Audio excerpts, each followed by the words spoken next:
자, 오늘 함께 나눌 말씀의 제목은요, 내 가족에게 알리라라는 제목입니다. 나의 가족에게 무엇을 알려야 될까요? 결론부터 말하자면요, 복음을 전해야 됩니다. 그런데 우리가 알고 있죠? 이 복음을 전하고 말씀을 전하는 게 어렵습니다. 하기 참 어렵습니다. 왜냐하면요, 여러 가지 일들이 생기기 때문이에요. 그럼에도 불구하고 우리가 내 가족에게 복음을 전해야 되는 이유가 있죠. 왜냐? 하나님께서 우리에게 처음으로 허락하신 공동체가 가정이고요.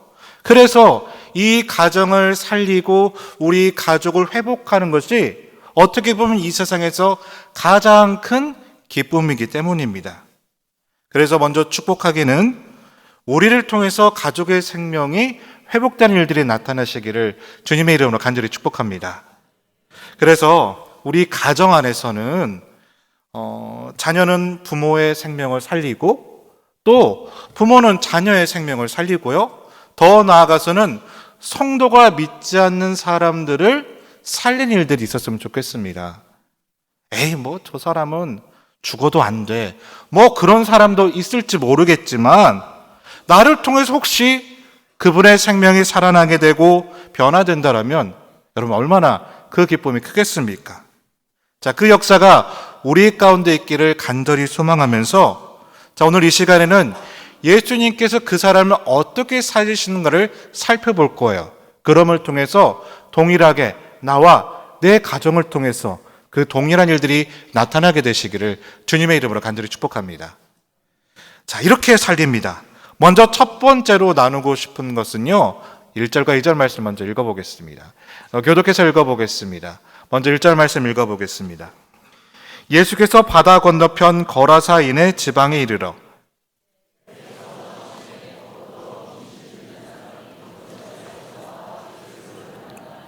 자, 여기서 이 말씀은 핵심은 딱 한 가지 사건이에요. 뭐냐 하면 예수님께서 귀신 들린 사람을 고치셨어.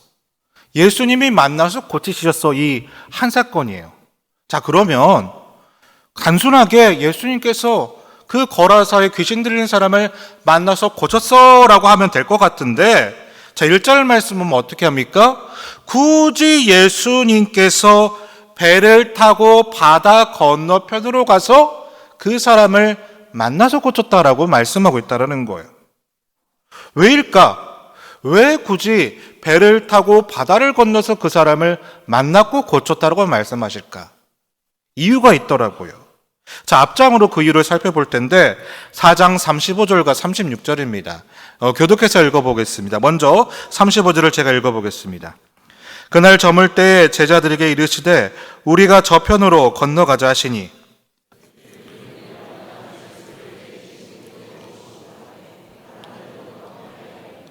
자, 36절의 앞부분을 보시면 그들이 무엇을 떠났대요? 무리를 떠났대요. 그러니까 우리 예수님께서는 그 거라사에 귀신 들린 한 사람을 만나기 위해서 누구를 떠나게 됐다? 무리를 떠나게 됐대요. 자, 그러면 그들이 과연 어떤 무리이길래 이 거라사 한 귀신 들린 사람을 만나기 위해서 무리를 떠났다라고 굳이 언급을 하고 있을까? 이 말씀의 흐름을 보면요, 방금 읽은 4장 말씀에서는 예수님께서 무리를 떠났다라고 하고 있고요, 또 넘어서 5장 말씀에서는 예수님께서 그 귀신 들린 사람을 만났다고 하고 있고요, 또 넘어가서 6장에서 보시면 나중에 예수님께서 그 떠났던 무리를 다시 만났다라고 하셨는데 그 무리가 누구인가 하면요, 오병이어의 기적의 사건을 함께 했던 사람만 말씀하고 있어요. 자, 그러면 우리는 그 무리가 대략 몇 명 정도인지를 추정해 볼 수가 있어요. 몇 명 정도가 됩니까? 대략 5,000명이나 되는 그 사람들을 우리 예수님은 떠나왔다는 겁니다. 그러니까 정리해 보면요, 예수님께서 이 귀신 들린 한 사람을 만나기 위해서 수천 명을 떠나서 그 사람을 만나고 다시 그 수천 명의 사람을 만나야 되는 일들이 있어야 됐다라고 정리해 볼 수 있다는 겁니다. 자, 이런 관점에서 정리해 보면 이것 말고도요, 우리 예수님께서 또 하셔야 했던 일이 있어요. 다시 앞장으로 넘어가서요. 자, 마가복음 4장 36절부터 38절 말씀을 우리가 교독해서 읽고 38절 말씀 합독해서 읽어보겠습니다. 자, 36절 말씀 제가 먼저 읽어볼게요. 그들이 무리를 떠나 예수를 배에 계신 그대로 모시고 가매 다른 배들도 함께 하더니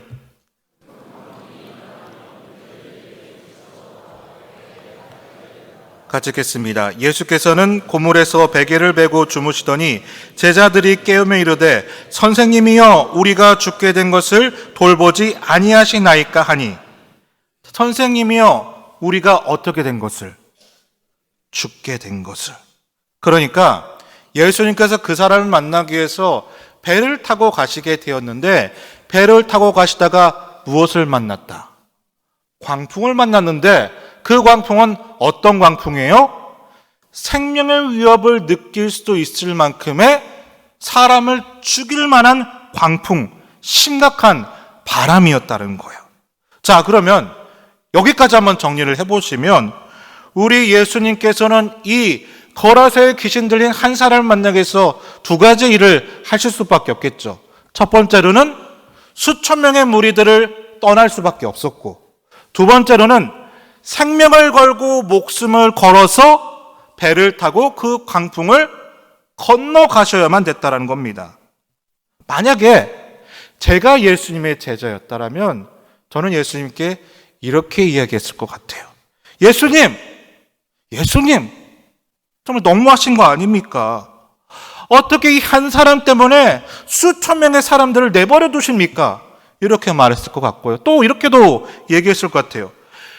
예수님, 어떻게 그 귀신 들린 하찮은 한 사람 만나려고 우리가 생명을 걸고 저 광풍을 건너 바다를 건널 수가 있습니까? 저였다라면 이렇게 말했을 수도 있을 것 같아요. 자, 왜냐하면요, 만약 그 사람이요 엄청난 사람이거나 위대한 사람이라면 그럴 만한 가치가 있었겠죠. 자, 그런데 지금 이 사람은 어떤 사람이냐? 귀신 들려서 아무도 거들떠 보지도 않는, 아무도 만나려고 하지 않은 사람이었다는 겁니다. 또 하나가 있어요. 자, 우리 예수님이 공생애를 몇 년 동안 하셨어요? 3년 동안 하셨어요.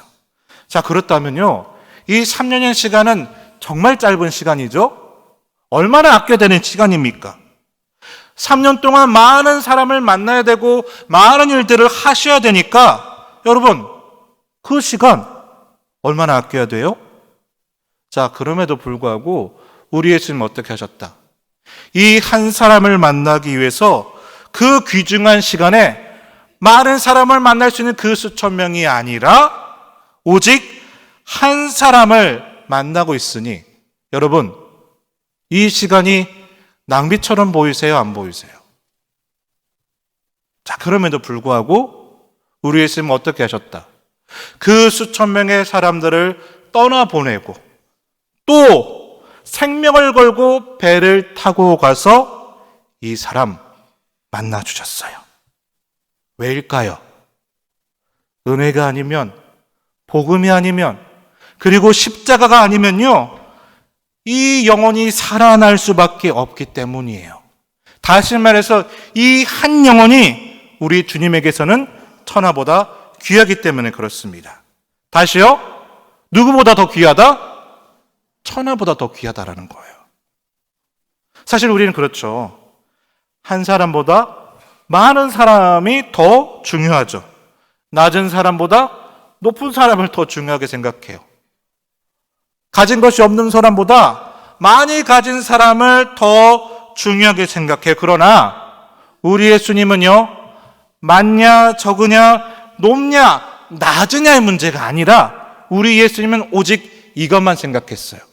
그 영혼을 살릴 수 있느냐 죽일 수밖에 없느냐, 그 한 영혼에 집중하셨기 때문에 우리 예수님은 그 한 영혼을 살리기 위해서 바다를 건너서 또 수천 명의 무리를 떠나서 이 한 사람을 만나 주셨다는 겁니다.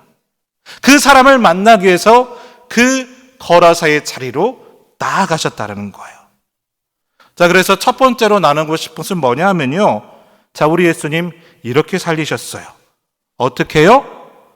한 영혼을 바라보는 관점을 가지고 그를 살리기 위해 그 사람이 있는 자리로 나아가셨습니다.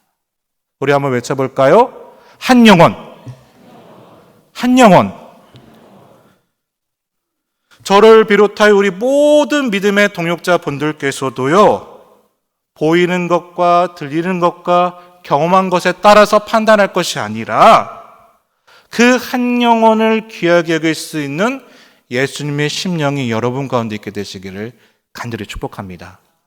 더불어 우리의 가정으로 본다면요, 우리 가족 한 사람 한 사람의 그 영혼을 여러분 귀히 보셨어요. 천하보다 귀한 그 영혼을 나를 통해서 살려낼 수 있게 되시기를 주님의 이름으로 간절히 축복합니다. 자, 두 번째로 예수님은 또 이렇게 살리셨는데요. 우리 3절부터 5절 말씀 교독해서 읽어보도록 하겠습니다. 제가 먼저 3절을 읽어보겠습니다. 그 사람은 무덤 사이에 거처하는데 이제는 아무도 그를 쇠사슬로도 맬 수 없게 되었으니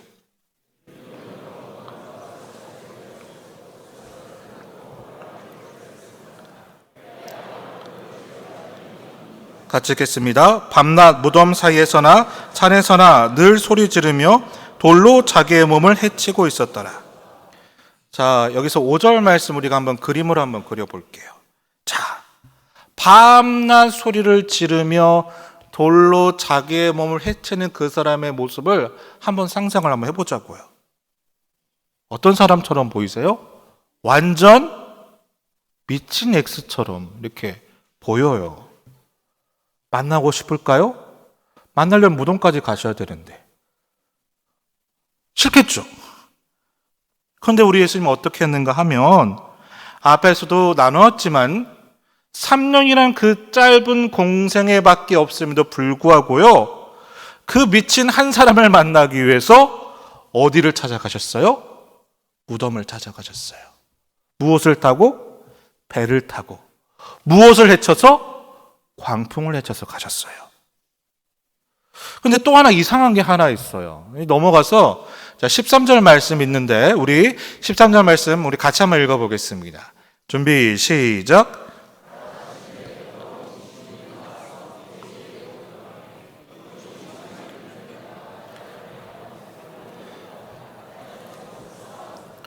자, 예수님께서는 귀신 들린 이 사람을 고쳐주기 위해서 그 귀신을 그 사람에서 떠나가게 하셨어요. 근데 어떻게 고쳐주셨느냐? 그 사람 안에 있는 귀신을 어디로 나가게 하셨죠?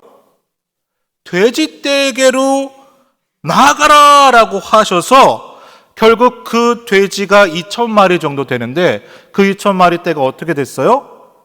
뿔에 빠져 죽게 되었어요. 그래서 제가 한번 궁금해서 찾아봤는데 요즘에 우리 하나님 빼고 가장 현명한 답을 알려주시는 챗 GPT님께 한번 물어봤거든요.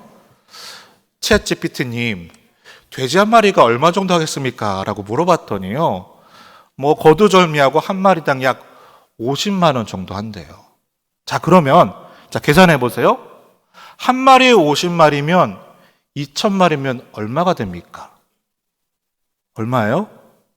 안 만져봤으니까 이제 체감이 안 오는 거예요. 그렇죠? 10억 정도가 돼요. 어떤 돈입니까? 엄청나게 큰 돈이에요.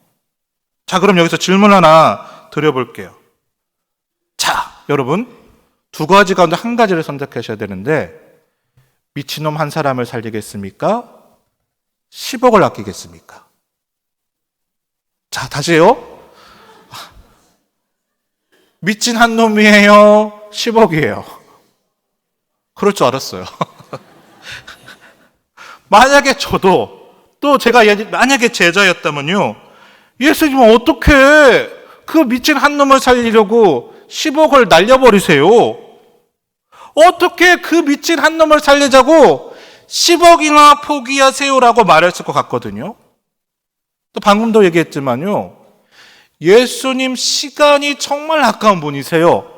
게다가 여러분 이 돈 아깝습니까? 안 아깝습니까?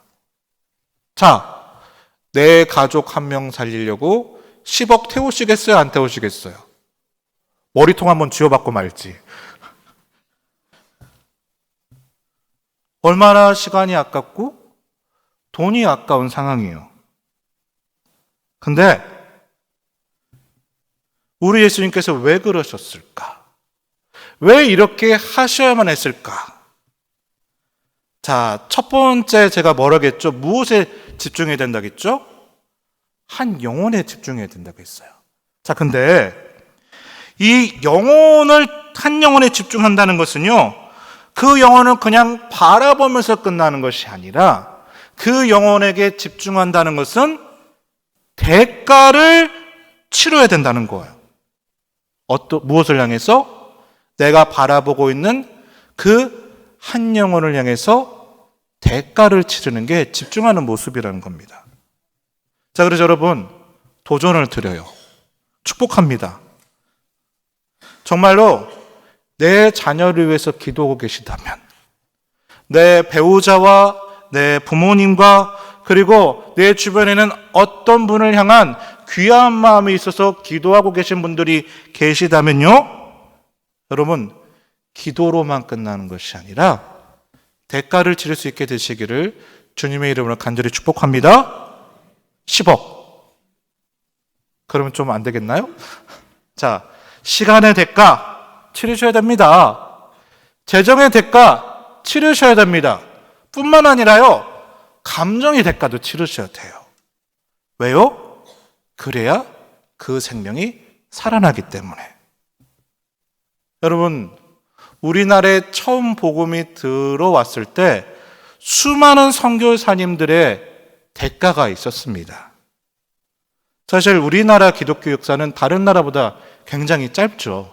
자, 근데 공식적으로 우리나라의 복음을 위해서 순교하신 선교사님만 10,000명이 되고요, 비공식적으로는 40,000명, 50,000명 정도가 돼요.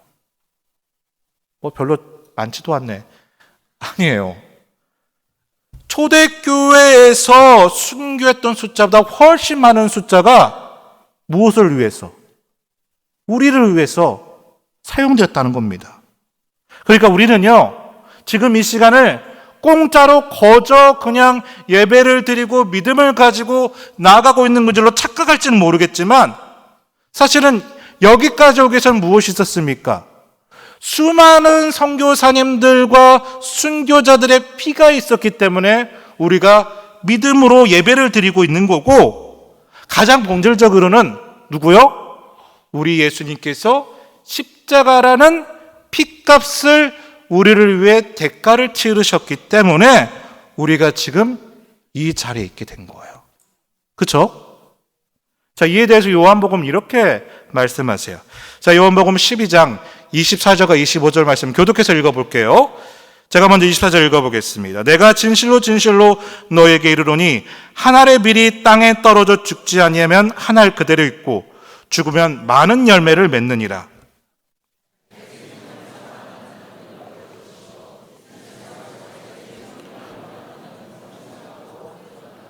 자, 그러니까 복음의 열매는 무엇 때문에 있었냐? 땅에 떨어졌기 때문에. 나를 위해 누군가가 죽음을 택했기 때문이에요. 다시 말해, 오늘 본문의 주제로 얘기하자면 나를 위해서 누군가가 값을 치렀기 때문에, 누군가가 대가를 치렀기 때문에 내가 지금 복음을 믿고 있다는 겁니다. 자, 그렇다면 왜 요즘은요, 전도가 어려울까요? 왜 요즘은요, 복음을 전하는 게 어려울까? 이유가 있어요. 우리는요, 딱 요만큼까지만 전해요. 내 감정에 허락한 요만큼까지만, 내 재정에 허락되는 요만큼까지만, 내 시간이 허락되는 요만큼까지만 전해요. 여기를 넘어가면 어떻게 합니까? 포기를 합니다.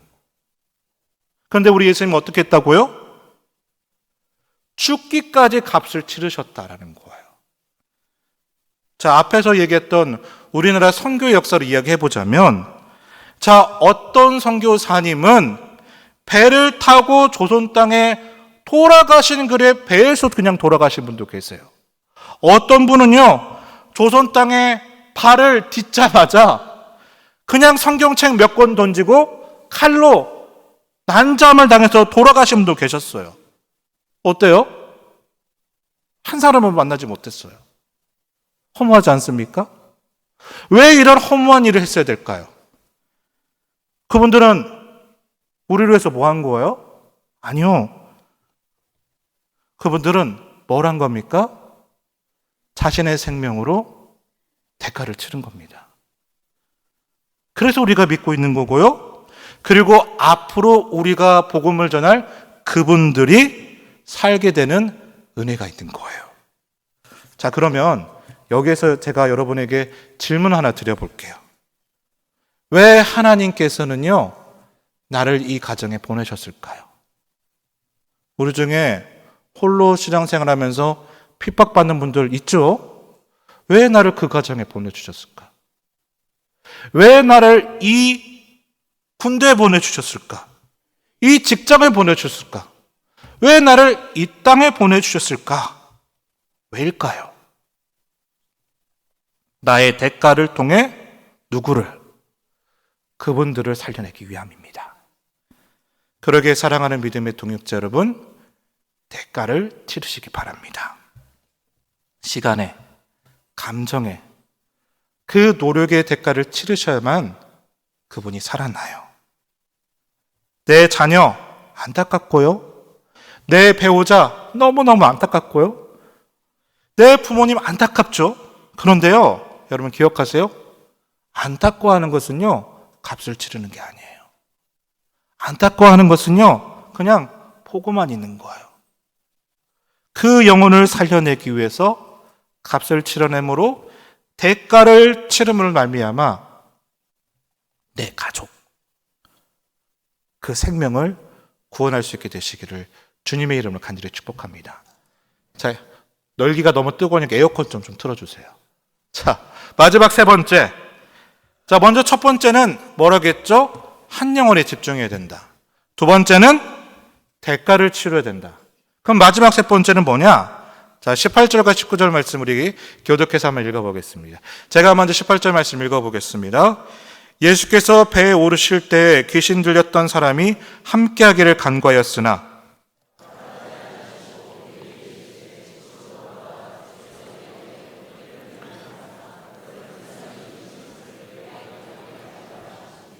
자, 18절 말씀 보니까 이 귀신 들린 사람이 고침을 받은 것 같아요. 그렇죠? 그래서 예수님께 뭐라고 하고 있어서 지금 예수님, 저 예수님 따라갈게요 라고 말해요. 내가 예수님을 따라가겠다는 것은 무엇을 증거하는 거예요? 지금 이 사람이 귀신 들림이 어떻게 된 거예요? 고쳐진 거예요. 뿐만 아니라 육신의 치유함도 나타나게 되었고 그것뿐만 아니라 마음의 문제도 치유됐다는 거고 영의 문제도 회복이 되었다는 이야기예요. 자, 근데 이로 해서 무엇이 필요하냐? 세 번째 결론입니다. 자, 첫 번째는 뭐라겠죠? 무엇이 중요하다? 한 영혼. 두 번째는 무엇을 치러야 된다? 대가를 치러야 된다. 마지막 세 번째 은혜는 무엇인가 하면요, 반드시 열매를 맺는다는 겁니다. 우리 한번 외쳐보겠습니다. 열매를 맺습니다. 열매를 맺습니다.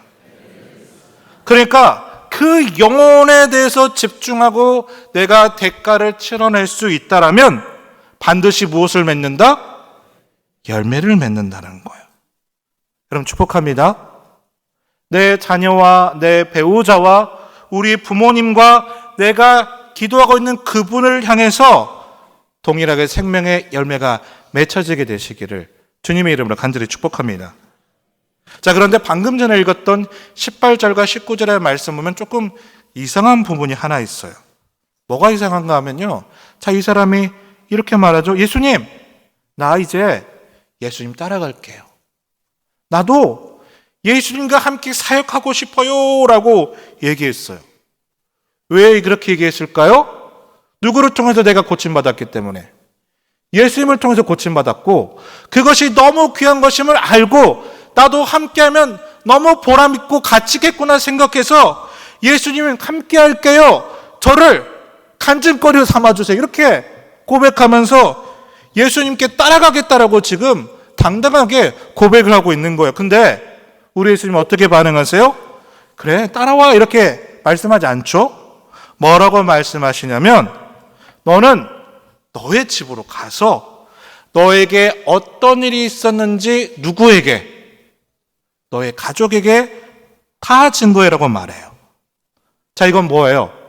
거절하신 게 아니라 사명을 주신 거예요. 여러분 보세요. 살게 되면요, 살게 된 자에게만 주시는 하나님의 은혜가 있는데, 살게 되면요, 살라고 주시는 사명만 주신 것이 아니라 살리라고 하는 사명을 우리에게 주십니다. 다시 말해 우리는요, 주님으로 해서 영원한 생명을 받았기 때문에 살라고만 사명만을 주지 않으세요. 또 어떤 사명 주신다? 살려내라는 사명을 주신다는 겁니다. 그래서 이 사람이요, 지금 어디로 갑니까? 그 말씀에 순종해서 가족에게 가요. 그런데 여러분, 여기서부터 더 집중해 보세요. 그 가족에게 나아갔던 결과가 뭐냐?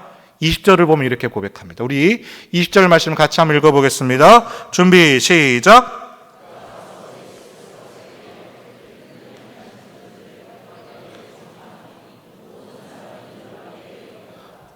자, 어디까지? 데가볼리까지 가서 복음을 전하게 되었더니 모든 사람들이 어떻게 반응했다? 놀라게 되었다. 자, 그러면 이 데가볼리가 어디냐? 이 데가볼리는요, 오늘날의 시리아와 이스라엘과 요르단을 걸치는 아주 엄청나게 큰 도시예요. 근데 원래 이 사람은 어디에 있었어요? 거라사라는 한 촌에 있었어요. 그런데 결국 어디까지 갔다고요? 데가볼리라고 하는 멀리까지 가게 되자 사람들이 놀라게 되었다는 겁니다. 자, 여기서 이 말씀에서 전제되어 있는 것이 있어요. 뭐냐면요, 자, 예수님이 방금 전에 19절에서는 누구에게까지만 가라고 했어요? 가족에게까지만 가라고 했단 말이에요. 그래서 이 사람이 가족에게 전했죠? 근데 가족에게 전했더니 그 가족을 뛰어넘어서 마을에게까지 전하게 되었고, 마을에게 전했더니 그 마을을 뛰어넘어 한 나라를 전하게 되었고, 더불어 더 나아가서 데가볼리라는 열방, 그 땅 끝까지 가서 지금 이 사람이 무엇을 하고 있어요? 복음을 전하고 있어요. 어떤 사람이? 귀신 들린 사람이. 사실요, 이 똑같은 원리를 예수님께서 하신 적이 있어요. 어디에 말씀하고 있냐면, 자, 사도행전 1장 8절 말씀이에요. 잘 하시는 말씀이면 눈으로 한번 따라와 보세요. 오직 무엇이 성령이 너희에게 임하시면 너희가 권능을 받고 예루살렘과 유대와 사마리아와 어디까지? 땅끝까지 가서 무엇이 되리라? 증인이 되리라. 자, 그러니까 마치 오늘 말씀처럼요, 이 사람이 무덤 가운데 있었을 때는요, 죽은 사람과 같았어요. 심지어 가족도 찾지 않았던 것 같아요.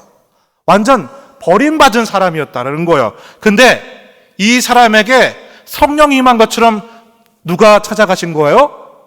예수님이 찾아가게 될 때 무슨 일이 나타나느냐? 이 사람이 집을 넘어, 마을을 넘어, 도시를 넘어, 나라를 넘어, 그리고 데가볼리라는 땅 끝까지 간 것처럼요, 예수님 우리에게 지금 뭐라고 말씀하시는 거예요? 증인이 돼. 어디까지? 저 땅 끝까지. 예루살렘과 유대와 사마리아와 땅 끝까지 가서 복음을 전하게 될 거야. 무엇부터 시작하면? 내 가족에게부터 먼저 복음을 전하게 되면, 증인이 될 수 있다라면. 그러니까요, 살아난 사람들에게 사명을 주시는데, 그 사명은요, 잘 자라라가 아니라 살려내라라는 사명을 우리에게 주신다는 겁니다. 내가 살게 되었다면요, 하나님은요, 그래, 너만 잘 먹고 잘 살아, 이게 아니라 반드시 무엇하라? 한번 외쳐보겠습니다. 살려내라. 살려내라. 이 살려내라는 사명을 주신다는 겁니다. 그럼 우리가 무엇 해야 되는 거야? 살려내야 되죠.